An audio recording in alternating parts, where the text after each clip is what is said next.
Hello, friends, and welcome to the latest episode of this podcast series where I share a favorite poem with you every day. The poems I'm going to read today are by Fernando Pessoa. Pessoa was a Portuguese poet, now considered one of the greatest Portuguese poets to ever live, and he lived a remarkably unknown life. He worked as a clerk his entire life, and he hardly ever got his poems published. And even when he did, they were not published under his names. I'll come to this point very quickly. And he died at a fairly young age. He was 47 when he died, and after his death, his trunk was opened, and 25,000 pages of his manuscripts, his poems, his essays, and everything else were discovered, which were later published, and that rose him to prominence. And now he's considered one of the greatest 20th century poets. So, what makes Pessoa so good is his constant tryst with the idea of self. He keeps on questioning the idea of self, identity, the struggles of his time. He and the way he molds language is beautiful. He takes Portuguese to a different level, and which we find even when the poems are translated into English, they're so good. Famously, he created several heteronyms, not pseudonyms but heteronyms. Pseudonyms are when somebody writes with a false name, pseudonym. So I'm Saurav, I'm writing by the name Sunil somewhere, so that is pseudonym. But Pessoa wrote under four names. He wrote four different names. I'll tell you the names as well. Alberto Cario, Ricardo Reis, Alvaro de Campos, and of course Fernando Pessoa. So all these names were different personas he invented. They are not just different names, but their poetry, their poetic style. One wrote in lyric, the other wrote in free verse. So each of these poetic heteronym had their own persona, had their own beliefs, had their own ideas, had their own style, and Pessoa mastered them all. So he sacrificed his own name to create four different poetic personas, and under which the little his work was published under these four different names, which also limited his popularity and everything during his lifetime. But now, as future readers, we really get to know how beautiful a poet he was. So I'll just quickly read the first poem I'm going to read today. It's a short poem. The poem is called I Stick to Facts.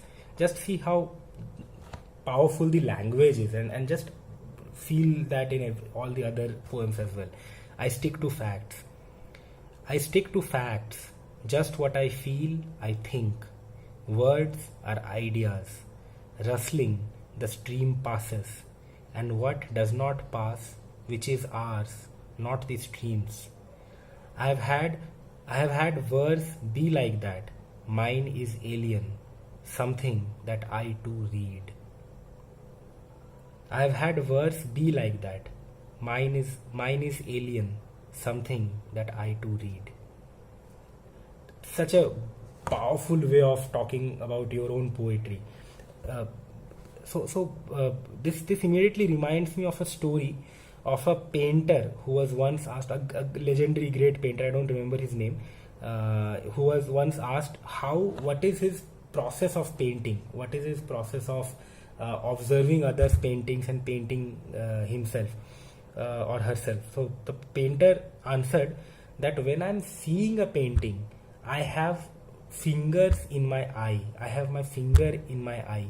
So when I'm seeing a painting by another painter. Let's say I'm seeing something which is made by Da Vinci. So when I'm seeing that painting, every line that I see, I try to point my finger there and imagine the lines that the painter would have drawn himself, or the strokes that the painter would have carefully marked. So your finger should be in your eye when you see a painting. And when the painter also said that when I am actually painting myself, I have my eye in my finger. So when you are painting, The your eye is on your fingertip. You are actually looking at the paper from that, the campus from that close, when while painting. The painting is the process. Seeing a painting is your finger in your eye, and painting itself is when your eye is in your finger.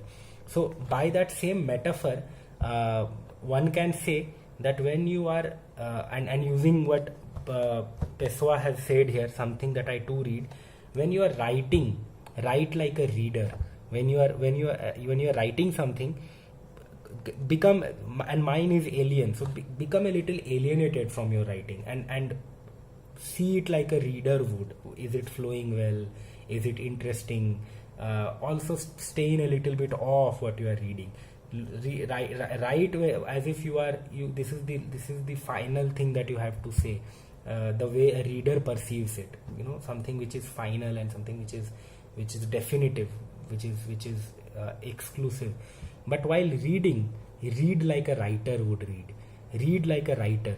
What I mean by read like a writer is, when you read very closely, read as if you are writing it yourself. What are the possibilities, what are the possible ways this poem could have unfolded, and what is the path that the poet has taken, and why, or what are the poetic devices, what are the literary devices that the poet is employing, what are the figures of speech at play.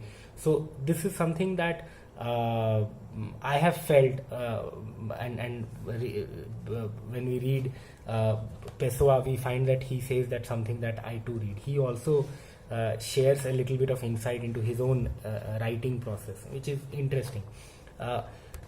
There's this poem called "I Have a Terrible Cold." I have a terrible cold. Just see how modern this poem is. So personal, yet powerfully refreshing in its own, in the way it is expressed. I have a terrible cold. I have a terrible cold, and everyone knows how terrible colds alter the whole system of the universe, set us against life, and make even metaphysics sneeze. I have wasted the whole day blowing my nose. My head is aching vaguely. Sad condition for a minor poet. Today I am really and truly a minor poet. What I was in the old days was a wish, it's gone. Goodbye forever, queen of the fairies. Your wings were made of sun, and I am walking here. I shan't get well unless I go and lie down on my bed. I never was well except lying down on the universe. Excuses unpure. What a terrible cold. It's physical.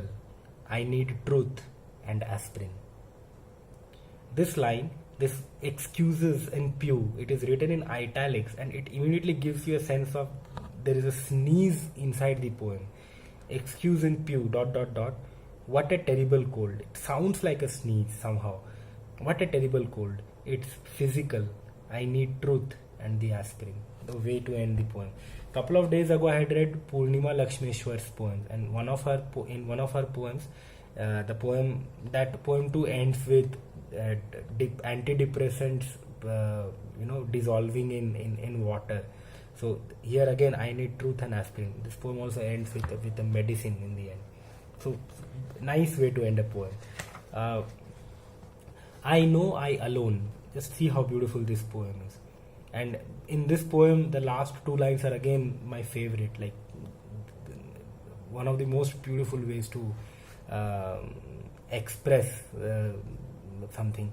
I know I alone. I know I alone.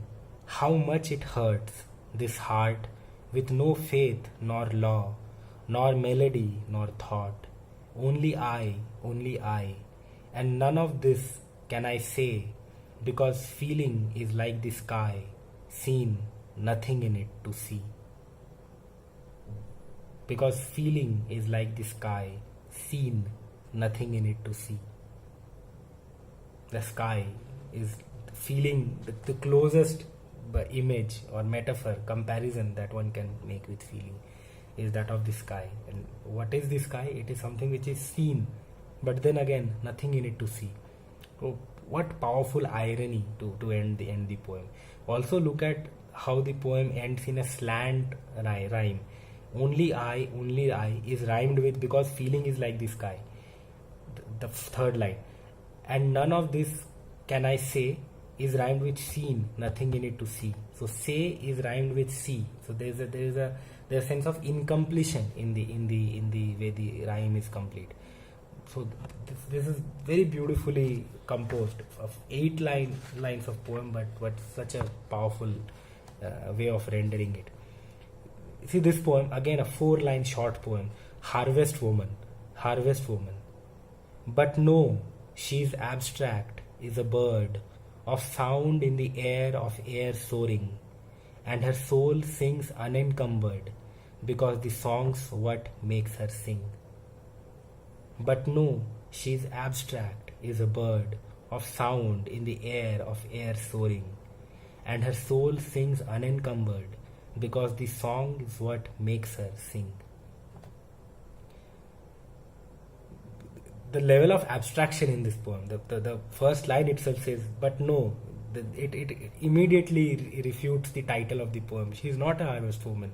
She is abstract, is a bird. And the bird itself is described further in the next line. Bird of sound in the air of air soaring. Sound in the air of air soaring. Air is soaring, and that sound is also in the air itself. And her soul sings unencumbered because the song is what makes her sing. So in the third line, he kind of takes the entire Solitary Reaper of William Wordsworth and rolls it in a single line, and her soul sings unencumbered. We all remember, behold her single in the field, yon solitary highland lass, reaping and singing in the by herself, stop here or gently pass. That famous Solitary Reaper, all of us have read it in school. But he takes the same subject, but he does not go into that romanticism, romanticized notion of poetry where you are just describing something and trying to romanticize it. What is the Solitary Reaper singing? Is it a personal sorrow? Is it some ancient war that she is trying to remember? None of that. And her soul sings unencumbered because the song is what makes her sing. Again, very similar to the first poem I read. Writing is like a reading. Pessoa has this unique skill of reverting things. The song is what makes her sing, and there is truth to it. That's the beauty of it. The whole reversal. There is truth to it. One last poem before I end today's episode of this podcast. This poem is called "If After I Die." This is another powerful poem by Pessoa, which I really like. And before I read this poem, I want to say a small thing that Pessoa is one of the greatest poets of the last century, and I have had this book, his collected works. Also, there is a much bigger book one of my friend has, and I have wanted to buy it for quite a while. But anyway, the poems of this book are few of those poems which I read and I reread and I go back to them, sometimes without being able to appreciate a poem fully, sometimes not even being able to understand a poem, but the poems stay etched. They remain with me. I keep going back to these poems, and they communicate to me in different ways. So Harvest Woman is a poem I had liked on my first read, but today when I was reading it out to you loud, I could, while articulating it, I could compare it with Solitary Reaper and so many other things. So that is what makes Pessoa so powerful, so brilliant. His ability to stay with you, because at the end of the day, a poet is not working with what is rational, but he or she is working with what is true, and that is what Pessoa makes him very unique. That makes Pessoa very unique. There is a lot of powerful truth and meditation in his poetry that hits you. See this poem, for example, the last poem of today's reading. If after I die they should want to write my biography, there is nothing simpler. I have just 2 dates, of my birth and of my death. In between the one thing and the other, all the days are mine. I am easy to describe. I lived like mad. I loved things without any sentimentality. I never had a desire I could not fulfill because I never went blind. Even hearing was to me never more than an accompaniment of seeing. I understood that things are real and all different from each other. I understood it with the eyes, never with thinking. I understand it with thinking would be to find them all equal. To understand it with thinking would be to find them all equal. One day I felt sleepy like a child. I closed my eyes and slept. And by the way, I was the only nature poet.